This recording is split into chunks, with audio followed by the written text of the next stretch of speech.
Ok, hola hermanos, ¿cómo están? Dios les bendiga. Bienvenidos a un devocional más. Hoy tengo el privilegio de estar en casa de una familia de nuestra iglesia. Le doy gracias a Dios por los que estamos aquí. Gracias a Dios a cada uno de ustedes. Hoy quiero compartir con ustedes, hermanos, algo que nos quedó pendiente el día de ayer. Y yo quiero que se ubiquen en el libro de Hechos, capítulo 8, versículo del 14 al 17. Es lo que vamos a ver el día de hoy. Pero antes quiero que oremos por la petición de... hay personas enfermas muy cerca de nosotros, en nuestras familias. Hay personas enfermas dentro de nuestros amigos. Ya lo que pensábamos que estaba bien lejos, lo que pensábamos que no nos podía llegar, algunas personas incluso dijeron, pues es un mito, es algo que alguien está inventando. No, la verdad sí, ya hay personas con problemas de esta enfermedad cerca de lo que son nuestras familias, por lo menos las familias cercanas a mí, familias dentro del estado de Guanajuato y fuera de él. Ya tengo noticias de que hay personas que están padeciendo y que están batallando y que están luchando por su vida. Así que yo quiero que oremos por tres cosas. La primera, seamos conscientes. Vamos a ser conscientes de que esto que estamos viviendo es real. La segunda, vamos a aprovechar esta oportunidad. Que están en cama, que están con problemas graves respiratorios, etcétera, pues que puedan salir adelante en el nombre de Jesús. Vamos a orar, hermanos. Padre, en el nombre de Jesús, yo te ruego, Dios, que bendigas a las personas que todavía, Señor, no están siendo conscientes de la necesidad de cuidarse, la necesidad, Señor, de poder ser responsables, de poder cuidarse. Dios, te ruego en el nombre de Jesús que tú nos enseñes nuevas maneras, Dios, para poder estar libres de esta enfermedad, Señor. Y también, Señor Jesús, cuida a nuestras familias, cuida a las personas que están ya trastocadas por esta enfermedad. Te ruego en el nombre poderoso de Jesús que tú puedas hacer cosas lindas entre nosotros. Bendice, Señor, a tu iglesia, bendice, Señor, a tu pueblo, y que podamos, Dios, en el nombre de Jesús, hacer tu voluntad juntos, Dios. Juntos, unánimes en el mismo espíritu. Bendice a los niños, bendice a nuestras madres, a nuestras familias, y que tu misericordia sea con tu iglesia. En el nombre de Jesús, amén. Vamos a abrir nuestras Biblias entonces, hermanos. Capítulo 8 del libro de los Hechos. Entonces vamos allá. Dice el versículo número 14. Cuando los apóstoles que estaban en Jerusalén oyeron que en Samaria habían recibido la palabra de Dios, enviaron allá a Pedro y a Juan.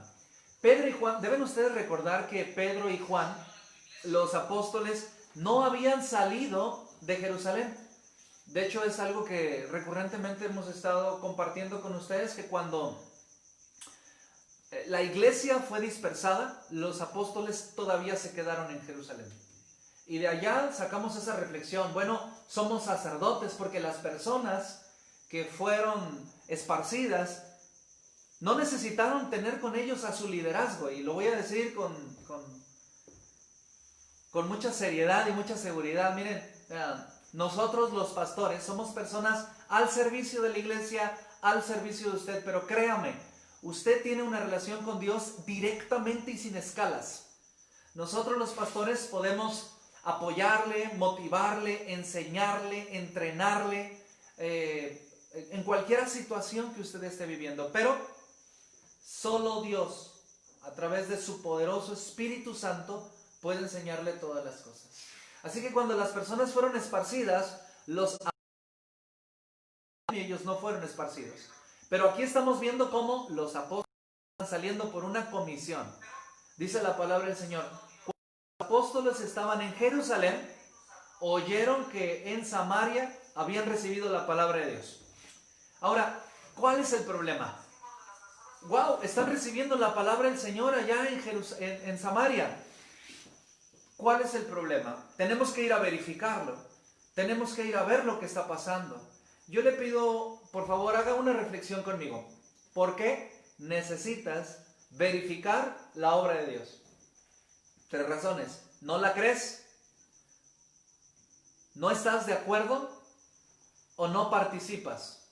Yo me acuerdo que una vez compartí el evangelio con un hombre ahora, en aquel tiempo era un chico, un muchacho, un varoncito, Domingo González Barbosa.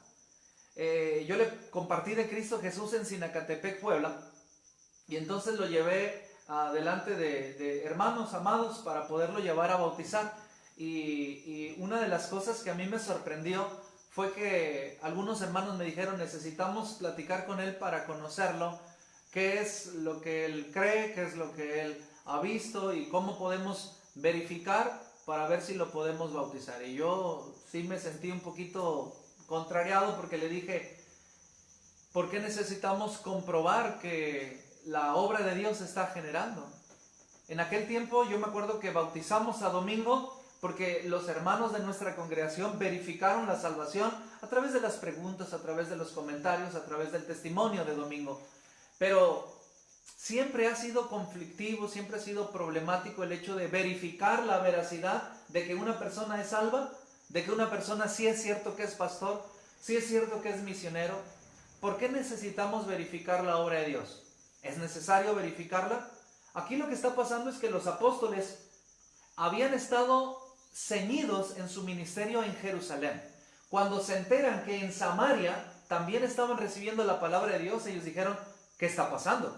Necesitamos ir a ver si es cierto, y si es cierto, ¿en qué términos se está predicando la palabra de Dios? Porque recuerden que los apóstoles en aquel tiempo eran depositarios y responsables, también eran responsables del crecimiento de la iglesia. Pero al no salir ellos de Jerusalén no podían verificar, liderar el crecimiento de la iglesia. Pero le voy a decir una cosa: la iglesia crece porque está viva. Alguna vez un pastor me dijo: ¿qué hay que hacer para que la iglesia crezca, pastor? Y yo le contesté: nada. Crece porque está viva. La iglesia no es una organización, es un organismo que se mueve, es un organismo que crece.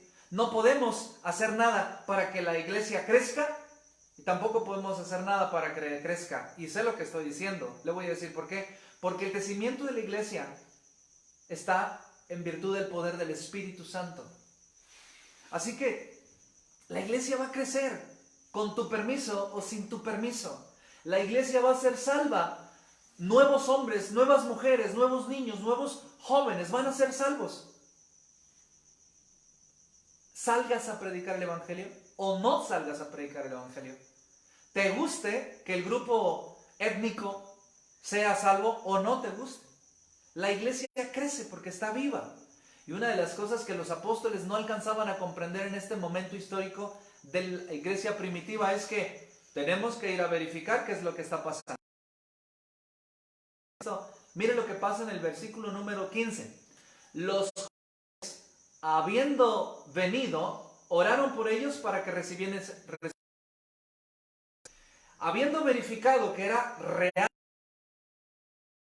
el recibimiento de la palabra de Dios por medio de los samaritanos, no les quedó más remedio que avalar, que promover, que comulgar, que estar de acuerdo con lo que estaba pasando.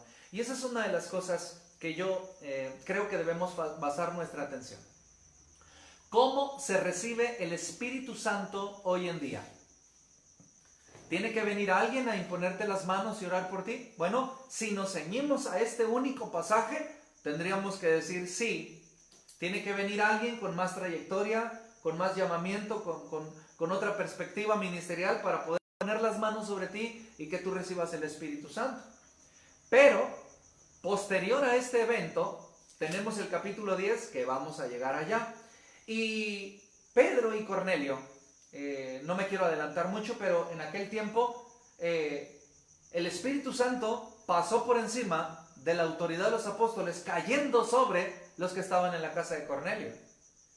Y si nos vamos más adelante, vemos que cada vez que una persona estaba siendo salva, recibía el Espíritu Santo. Ahora, otro pasaje, Apolos. Apolos predicaba con denuedo y predicaba la palabra del Señor, pero lo tuvieron que llamar aparte para decirle, oye, ¿has recibido? Y entonces, como no había recibido el Espíritu Santo, ellos oraron, y entonces Apolos también fue una persona dotada por el Espíritu Santo. ¿Cómo se recibe el Espíritu Santo hoy en día? ¿Todavía hay apóstoles? ¿Todavía hay personas cuyas manos imponen las manos y nosotros recibimos? No. A partir del libro de los Hechos, el Espíritu Santo es las arras de la salvación de los seres humanos. Y cuando una persona recibe el Espíritu Santo, es cuando recibe la salvación de nuestro Señor Jesucristo. ¿Por qué entonces en el libro de los Hechos, al recibir el Espíritu Santo, debían recibirlo por mano o por intervención de otra persona? Debemos entender que la iglesia primitiva en el primer siglo está en una etapa de expansión, en una etapa de crecimiento, en una etapa de consolidación. El Espíritu Santo de Dios había venido sobre los apóstoles primero, allá en el día de Pentecostés, pero posterior a eso, los apóstoles eran las personas autorizadas por Dios para poder llevar adelante el Evangelio. Y es importante que nosotros podamos discernir que este pasaje bíblico tiene su cumplimiento en un espacio y en un momento histórico bien definidos. ¿Cuáles? Primer siglo, iglesia primitiva. Porque a partir de este pasaje, y no tengo otra antecedente bíblico ni teológico en las cartas de Pablo, en las cartas de Pedro, o incluso en la era patrística, que es la era de los padres de la iglesia, que no tiene nada que ver con el catolicismo romano, sino más bien con las personas quienes heredaron el ministerio posterior a los apóstoles. Es la era apostólica y luego la era patrística. Dentro de la era patrística no tenemos de manos para recibir el Espíritu Santo. En este momento estamos viendo a los últimos hombres que tuvieron un ministerio cercano con Jesús, que son los 12 apóstoles. Ahora, es importante también que las personas que recibieron el Espíritu Santo en el ministerio de Pablo no tuvieron que ser impuestas las manos. El concepto y el modo en que el Espíritu Santo empezó a desarrollarse en la vida de las personas pasó de la imposición a la fe en Cristo Jesús. Y eso es bastante importante. A partir de ahora, tú vas a ver que la imposición de manos en este texto es más para conocimiento de los apóstoles que para beneficio de las personas quienes recibían el Espíritu Santo. ¿Por qué? Recuerden ustedes que los apóstoles no concebían como grupo la expansión del Evangelio fuera de Jerusalén. Aunque Hechos capítulo 1, versículo 8 decía que me seréis testigos en Jerusalén, Judea, Samaria y hasta lo último de la tierra, el grupo de los apóstoles no había concebido salir. Y tú me dices, pastor, estás hablando al aire. No. Hechos capítulo 10, ustedes van a ver una respuesta, no hemos llegado, vamos a llegar allá, del apóstol Pablo que dice, ¿para qué me quieren? ¿Por qué me han traído? Le pregunta a Cornelio. Y Cornelio le dice, no sé, tuvimos una visión. Y entonces hay una declaración de Pedro que dice, ahora sé que Dios no hace acepción de personas. ¿Qué significa eso? Que antes del capítulo 10 del libro de los Hechos, específicamente les daré mañana o pasado el versículo en donde Pedro lo dice, antes de eso Pedro pensaba todavía que Dios hacía acepción de personas.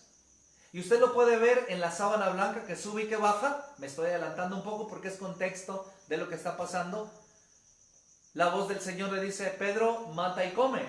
Y Pedro le dice, no, porque nunca cosa impura he comido. Y Dios le dice, no le llames impuro a lo que Dios ha hecho. Dios está trabajando en el corazón de los apóstoles. Dios no podía, bueno, sí podía, pero no lo hizo. ¿A qué se refiere, pastor? Darle el Espíritu Santo a cada creyente sin jalar, sin atraer, sin comisionar al grupo de los apóstoles, que era el grupo que tenía que primero cambiar su mentalidad judía y llevarla a una mentalidad cristianizada.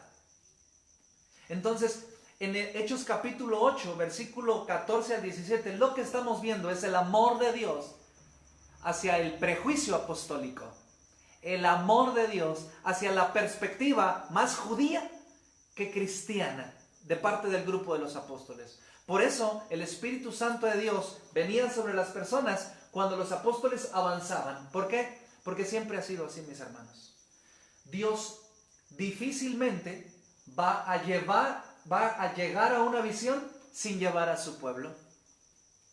Por eso en nuestras iglesias, cuando tenemos una visión, Dios nos da la visión, pero la estrategia es algo que nosotros debemos llevar a cabo.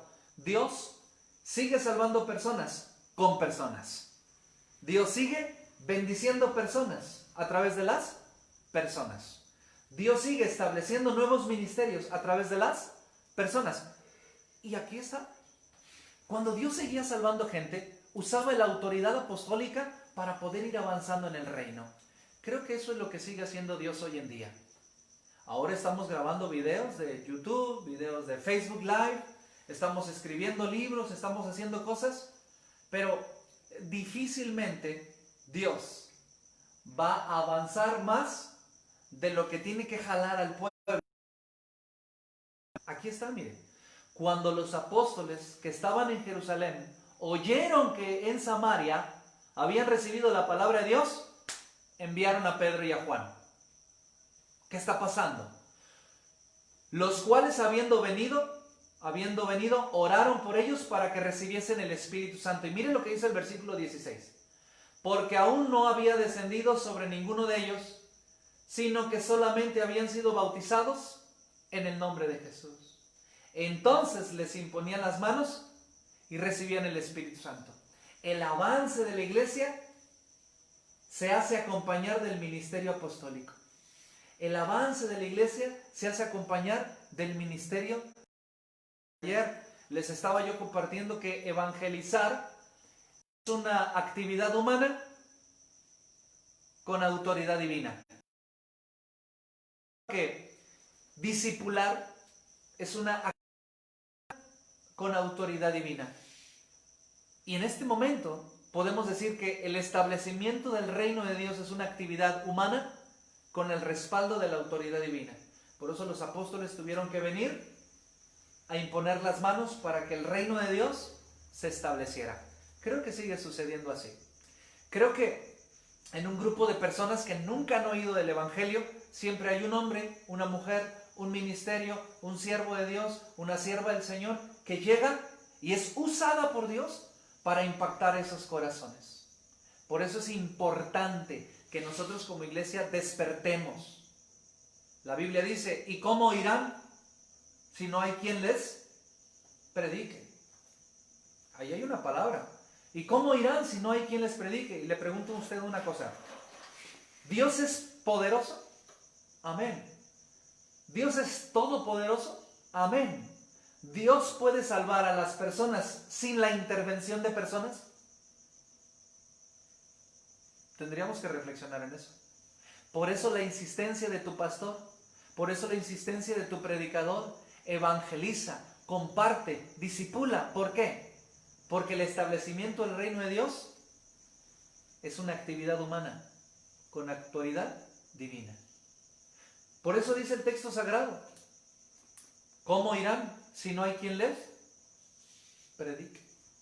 Amados hermanos en Cristo, creo que aquí tenemos un texto que nos invita a tres cosas. Número uno, seamos responsables. Vayamos, brinquemos las fronteras emocionales, económicas, sociales, para poder llevar el Evangelio.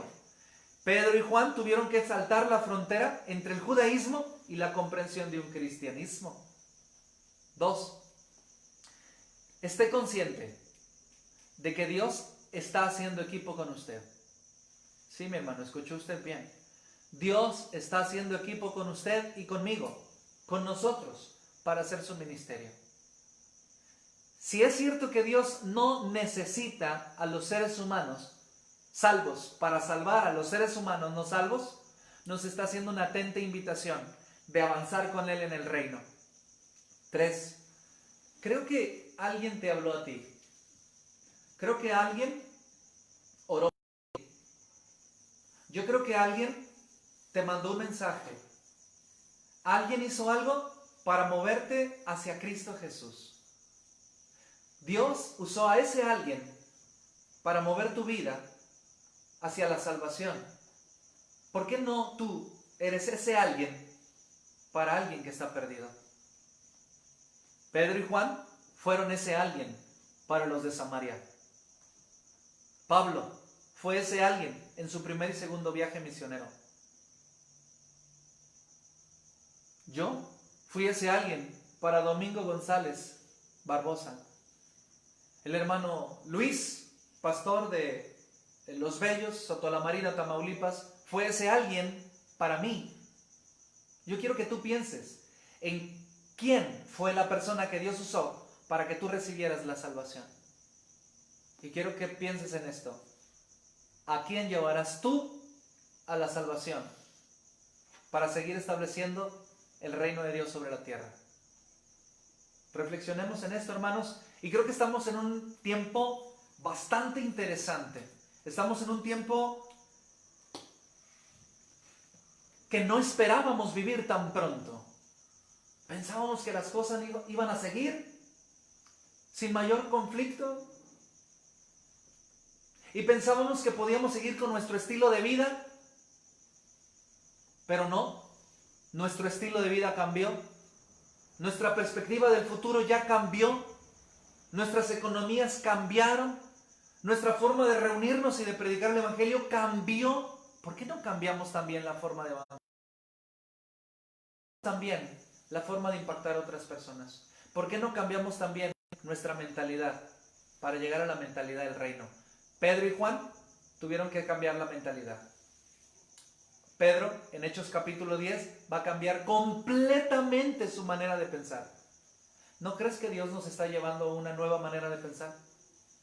¿No crees que Dios nos está llevando a una nueva manera de vernos a nosotros mismos como iglesia? Yo creo que sí.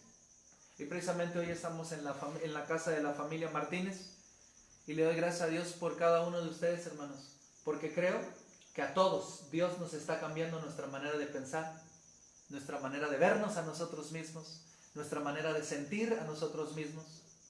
Y creo que eso debe impactar nuestras vidas para cambiar la manera en cómo nosotros estamos estableciendo el reino de Dios sobre la tierra.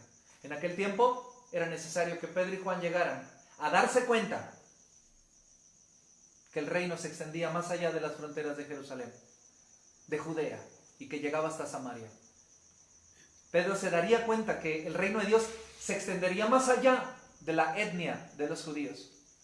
¿Por qué no nos damos cuenta que Dios nos está llevando todavía más allá de lo que nosotros pensábamos ser o hacer? ¿Oramos?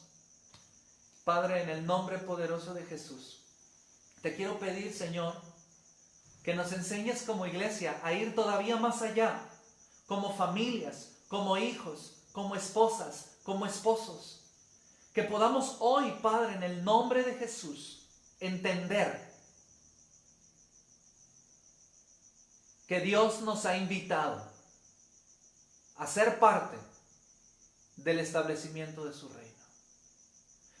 Si bien es cierto, Dios es tan poderoso que no necesita nada para efectuar su voluntad. La atenta invitación en el nuevo pacto es: me serán testigos, me serán nación santa, serán real sacerdocio, cuyo único trabajo será mostrar las virtudes de quien los ha llamado desde las tinieblas hasta la luz admirable. Bendícenos, Dios, para bendecir. Háblanos para hablar. Llénanos para llenar corazones vacíos. En el nombre de Jesús. Amén. Que el Señor les bendiga, hermanos. Cuídense mucho. Adiós.